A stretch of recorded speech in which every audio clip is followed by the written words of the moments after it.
Good morning, everybody. So I'm Scott Melin. I'm with Orbion Space, and today I'm going to be talking a little bit about DevOps, specifically DevOps, the product, Azure DevOps, and how we use that with LabVIEW to automate our kind of deployment pipelines out to our development engines, out to our production floor. So a little bit of background on me. I have been working in LabVIEW for about 16 plus years. I started as a test engineer right out of undergrad at Kohler Power Systems, doing generator controls, designing test stands, test systems to run our generator product.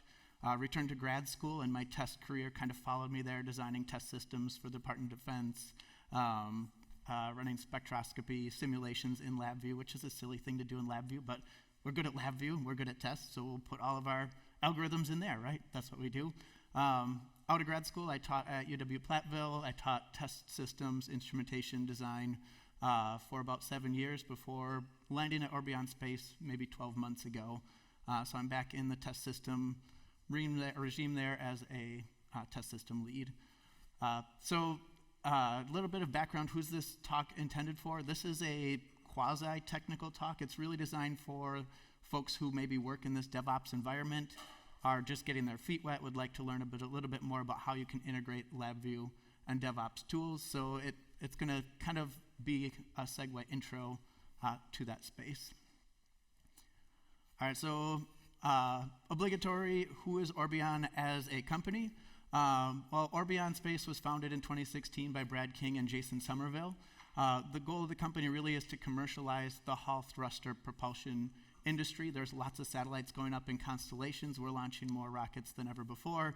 A lot of these satellites don't have propulsion systems on them, so Orbion is filling this space, trying to generate or mass produce these propulsion systems.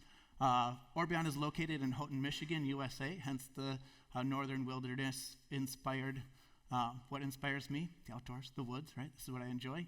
We have 25,000 square feet of office, manufacturing, and test space there. We also are AS 9100 certified as we do aerospace work. What do we produce? We actually build small Hall effect thrusters, 400 kilogram class plus spacecraft systems.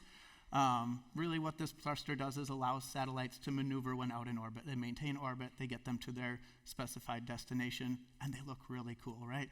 So basically it's a plasma thruster. What we're seeing on the left side is our Aurora propulsion system using xenon as fuel.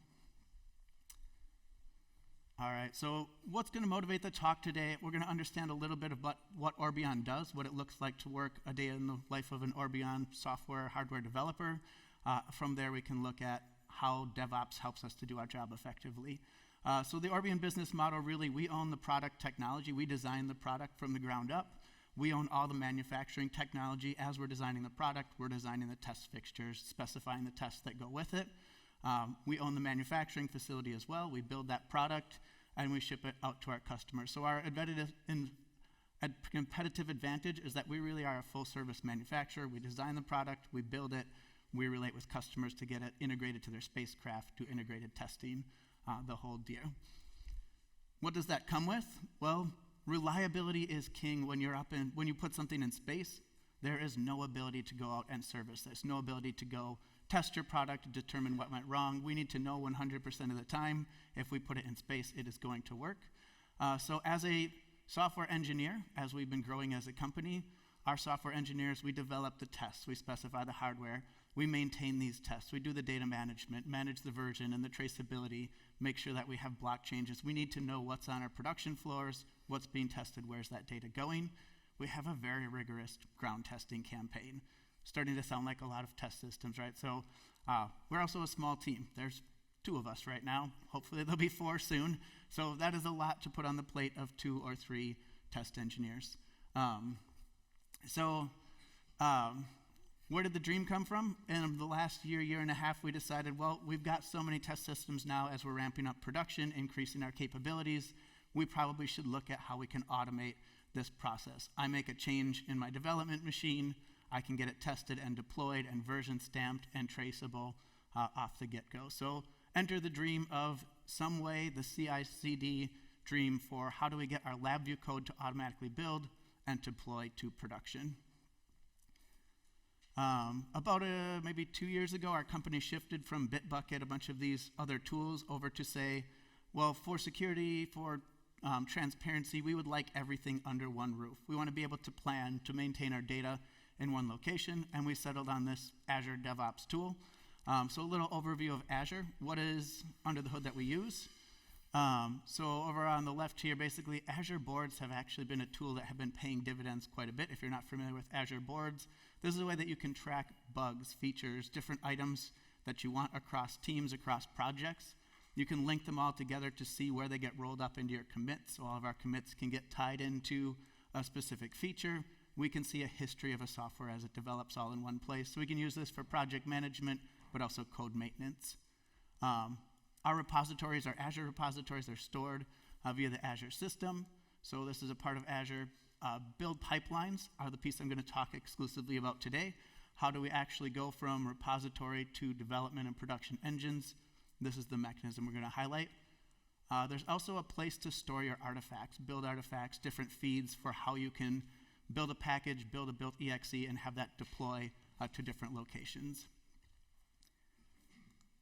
So just going to simplify today a little bit of what we're going to look at. I'm not going to talk about the kind of project management or the branching philosophy. I'm going to talk explicitly about things that are between the developer and the production and test environment.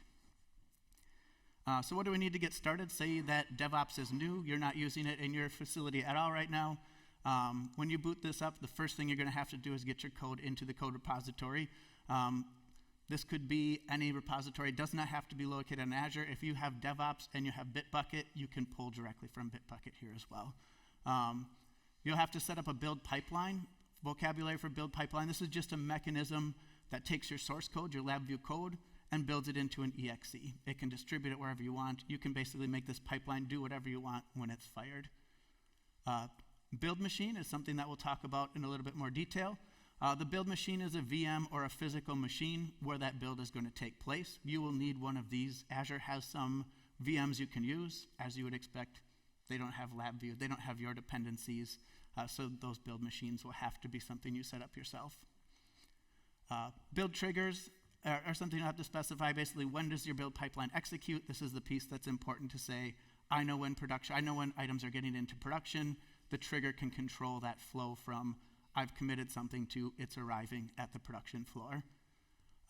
Build artifacts are the last thing we'll talk about today. When I say build artifact, really I'm talking about the executable code. I have the source code, the LabVIEW project file. When my pipeline runs, I'm handed an exe. That is what our build artifacts are as we talk throughout the day here. All right, so this is the part of the talk where I say this is an entry-level chat.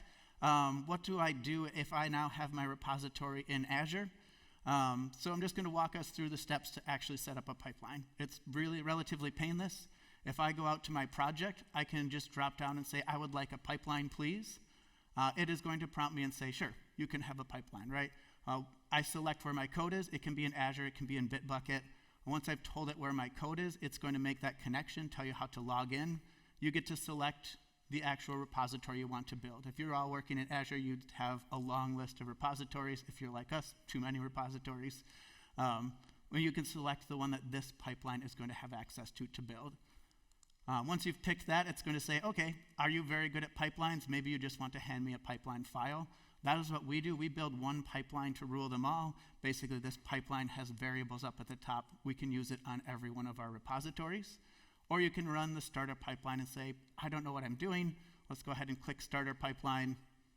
Ta-da, we have a pipeline. It prints stuff. This is good. We like this. So the starter pipeline, what is it? It's just a YAML script, and we can already see two of its main features. The starter script says, well, what's going to trigger it? When I commit code to master, my pipeline's going to run. Very easy, very tangible to run here. There is a pool of build machines. So before we get started, we probably should address build machines. Where is this code actually going to run? What is going to get kicked off?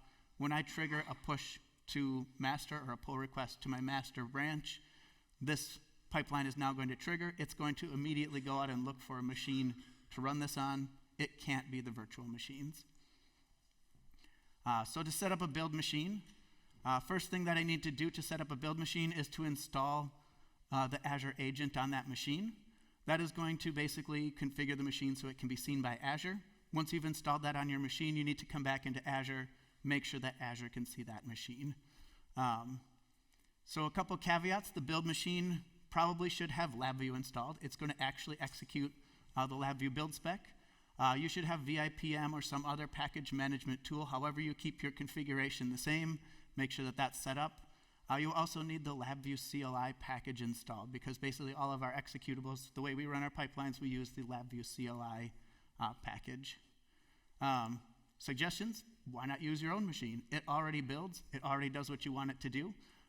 This is a great place to start. So if you're thinking about getting into this, grab your development machine. It's already configured. You'll have the least frustration if you start with a machine you're familiar with. Once it works great on your machine, go get a clean machine, go build a VM that looks like your machine and debug it there. But we found the best success starting with whoever's the developer, have them start with their machine. How do we set it up in Azure? Azure Agent seems intimidating. If you just go to your Azure environment, grab Agent Tools, there is a button that says New Agent, and when you click it, it tells you exactly what to do. This process was frustrating, very time-consuming, took us over a year to actually get in place. This piece was not hard. So we just ran into a lot of permissions hurdles I'll talk about later that we shouldn't have run into, but sometimes software systems fight, and there is silliness. This process, actually configuring a system, very easy, maybe 10, 15 minutes if you've never tried before. So gonna skip over that. All right, so here's where we sit today. We have repos, we have a build machine. The next element that we really need to talk about is what goes in the build pipeline to make this happen. So the pipeline is just this fancy YAML script, right? Under the hood, that's all we have. We just need to code a YAML script to tell the computer, go find my LabVIEW project file, go find its build spec, execute its build spec. What could go wrong? This will be easy. We'll code this up, no problem. The YAML scripts are configured kind of in batch files. Basically, I can have any number of stages that execute. Underneath the stages, I can have any number of jobs containing any number of steps and tasks. And these steps and tasks are very linked to the Azure system. If you're trying to do anything, you can go out to their documentation, find what steps, what tasks you'd like to do, and there's probably pages and pages of documentation on how you could use the different commands to perform what you'd like. Our task is broken up into really 4 pieces. If we look under the hood of our YAML script, we have a top section, a pipeline setup, and that pipeline setup really is where we put in our user variables. This allows us to define for any project. We can take this YAML script from project to project, just edit the top piece, and it is a single script that works for everything.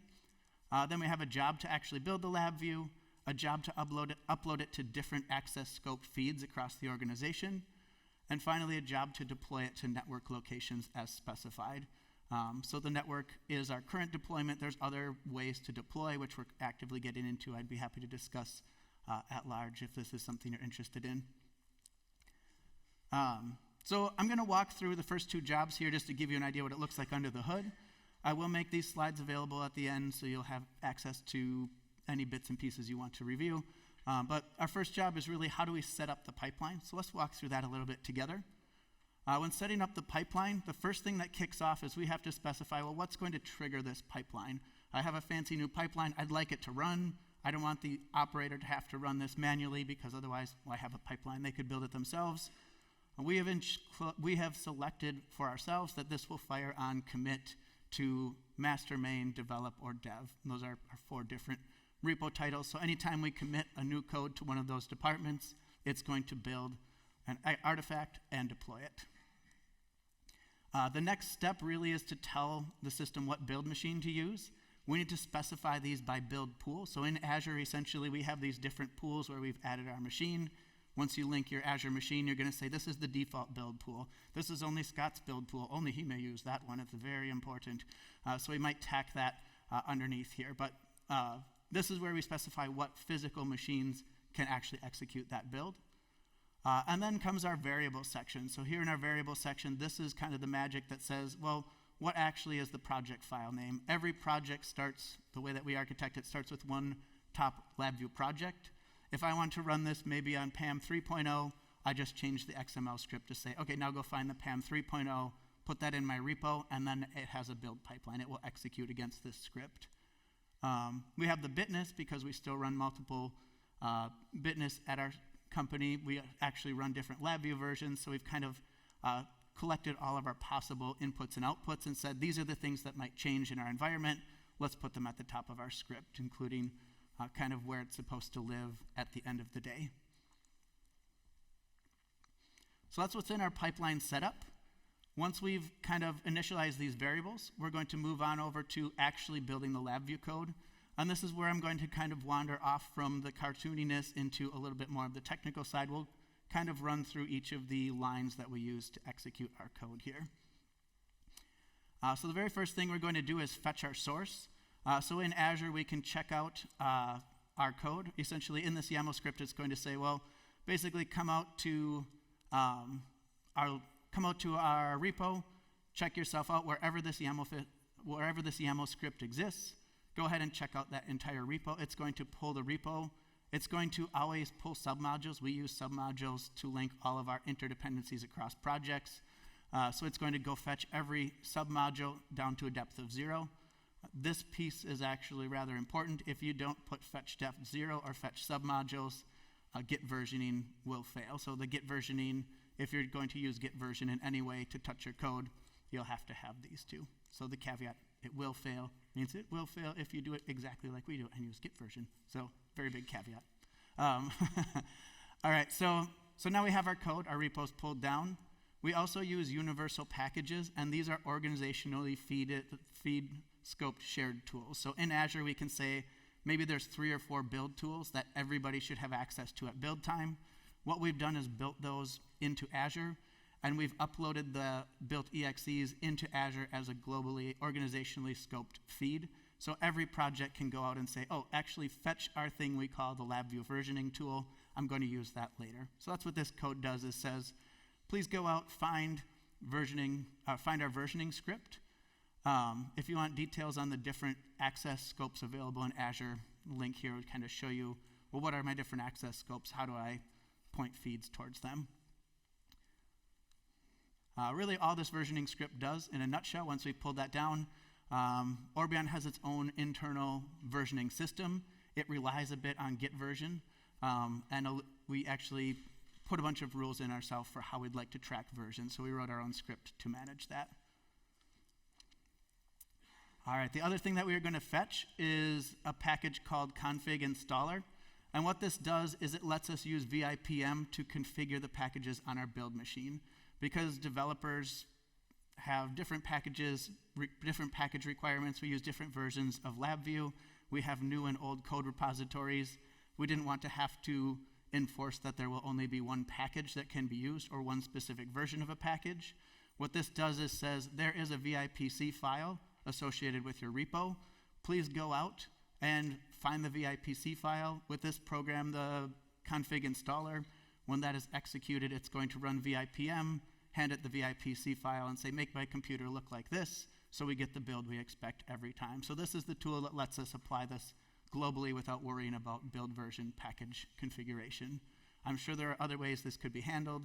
This was the one we settled on. On the right here then, Git version and DevOps. The other thing that we're going to do, we actually rely on the Git version Azure package. There's an Azure plugin for Git version, and we use this as the starting ground for our versioning script. So when we call Git version, download and execute Git version, it's going to basically look through our project file. It's going to set some environmental variables to give us the major, the minor, the patch, the Git hash, different things that we're going to use in our own internal versioning system. All right, so stepping in a little bit further, the next step that we have, we've already downloaded this VIPC installer. The next step is to actually execute that VIPC. So we use PowerShell pretty exclusively in here. We say rather than figuring out how to execute things on the build machine, we're just going to paste what we want into a PowerShell script. So this command opens PowerShell on the build machine and says, please run this command.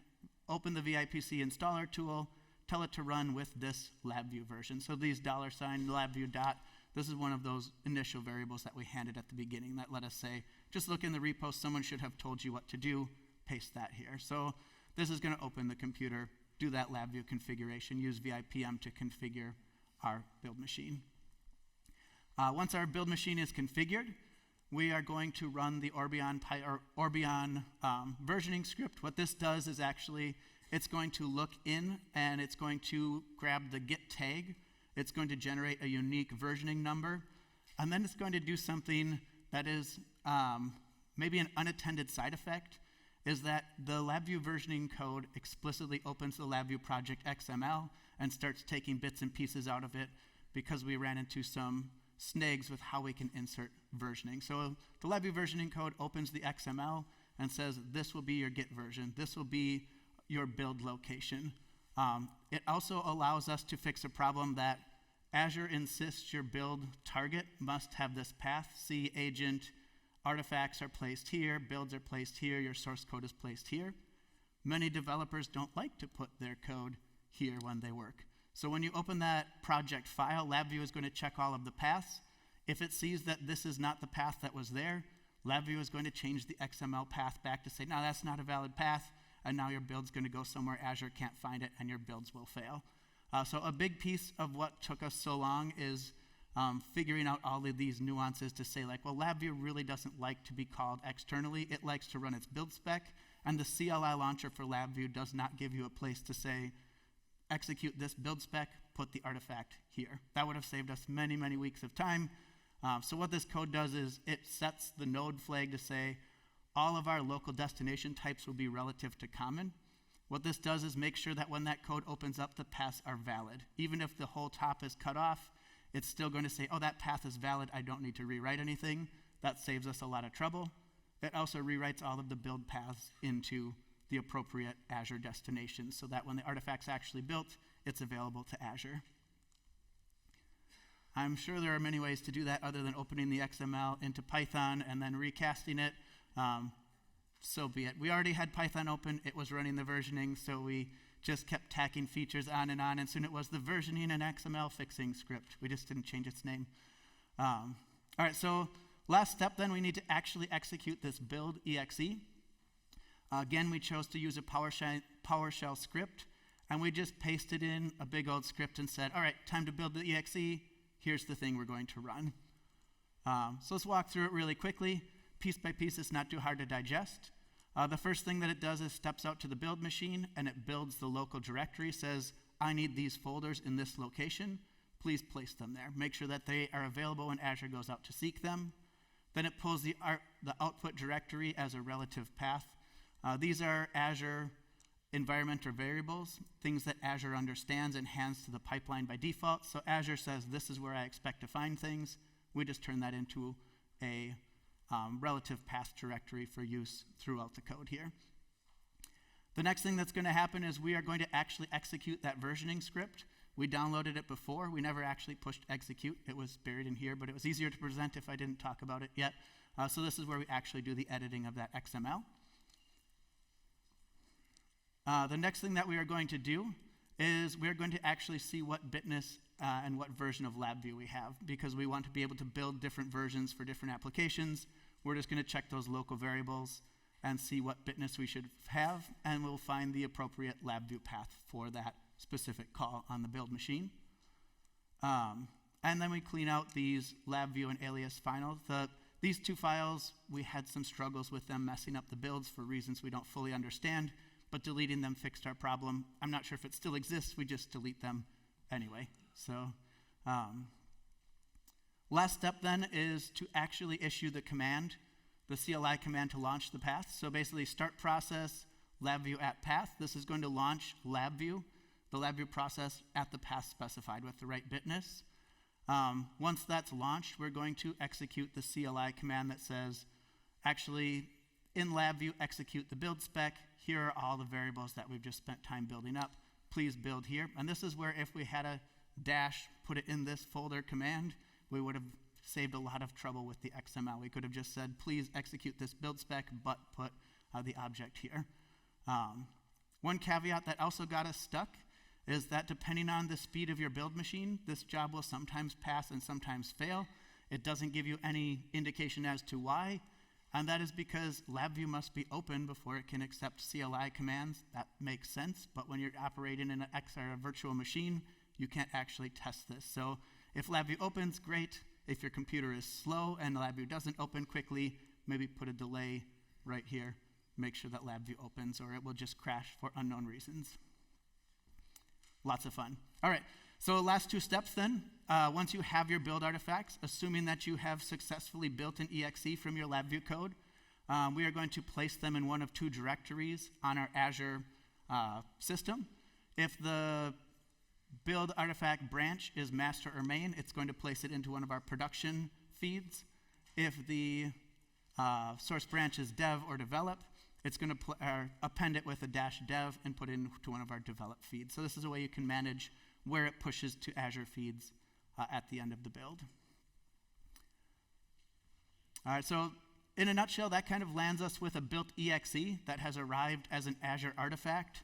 From here, you can access that however you like. Push it to an access scope that's organizational. You can push it directly to build machines via network pathing, which is what we do. We map the network drives, push over the network. You can use Azure build agents and turn each test machine into a deployment target. You can directly push the exe from this build to the actual production floor machine in the right locations wherever you'd like if you set those up as the right type of agent. So a few minutes left here. I want to walk through why this process took us so long. We have a shiny new pipeline. We'd like to turn it on. So we fire up our repo. We commit something new. Maybe we edit the README. That's always fun. We commit it. It triggers the pipeline. We see that things have happened. And no, it doesn't work, right? This is not uncommon. So why didn't it work? First thing that we see is that, well, in fact, there is now a mile of permissions problems that you get to juggle through.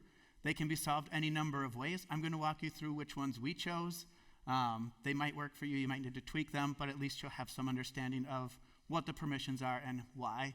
So the very first thing that happens is my pipeline is going to say, wait, I don't have permission to talk to the agent pool, because for some reason pipelines can't run agents even if they're in the YAML script. So we click permit, and so begins our patronizing permissions pilgrimage. It is lots of fun. So the very next thing that we're going to do is run it, and it is going to fail again because the build collection software is not allowed to access. The build collection should actually always be our build agent. We don't want to have special access tokens. So essentially, there's different job authorization scopes that require different job authorization tokens. We've decided, well, let's make the build collection service always be our build agent, and let's just give it a token that lets us build all of our stuff. We're a small company. We can handle this. We know who's building it. Give them a token that always works, and we'll be happy. The best way we found to do so is to turn off these limiting factors and just say globally scoped or organizationally scoped access tokens will be adequate. Cool. Now our project build service has an organizationally scoped access token. Surely that will work this time. Oh, I forgot. There's also a button here you could select. Please allow access to scottmelin.org to all of your YAML pipelines. That would be great. All right, so surely this will work. What happens next? Well, the build agent actually is not allowed to access the Azure feed. It might successfully build, but it cannot push its articles anywhere. So I have an exe. I finally built it. Why is it not landing on Azure? Great. We need to go to our organization project and give our build agent access to upload those feeds. Lots of fun. We also need to make sure that that project collaboration build service is a part of the project collection valid users, which is by default a member of every project in your scope. Otherwise, it will fail for yet another reason that even though the build machine has access, it's not part of your group. So you need to make sure it's right, its membership is correct.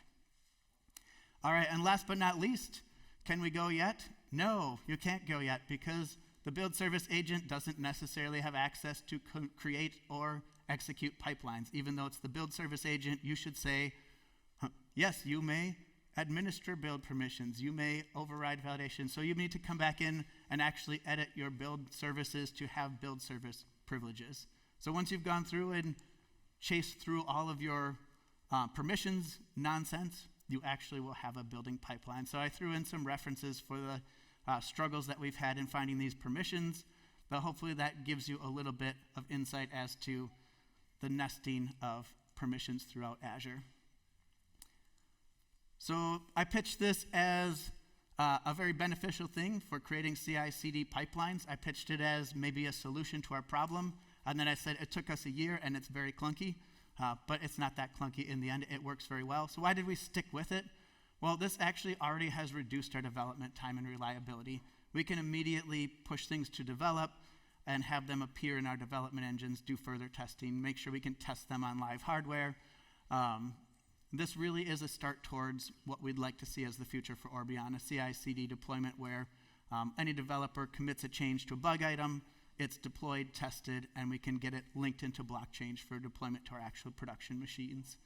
The Agile boards, all of the other things that come with the Azure environment have actually turned out to be a huge perk. So the more we work with it, the more we're really liking the way that those interlink well with LabVIEW and our development system. But in the end, we are not experts. This is our first attempt at it. I'm sure many of you have dabbled or tried this before. If you've tried it or have similar experience, I'd love to chat with you, learn maybe how we approached it differently, or even chat about how this might be helpful to you in the future. So many special thanks. I am not the primary author of this code. Really, the primary authors are here. Jason Somerville, Nathan Ford, and Jay Melin have been spending many, many hours cranking through this, so special thanks to them for their efforts in bringing this to fruition. All right, so thank you.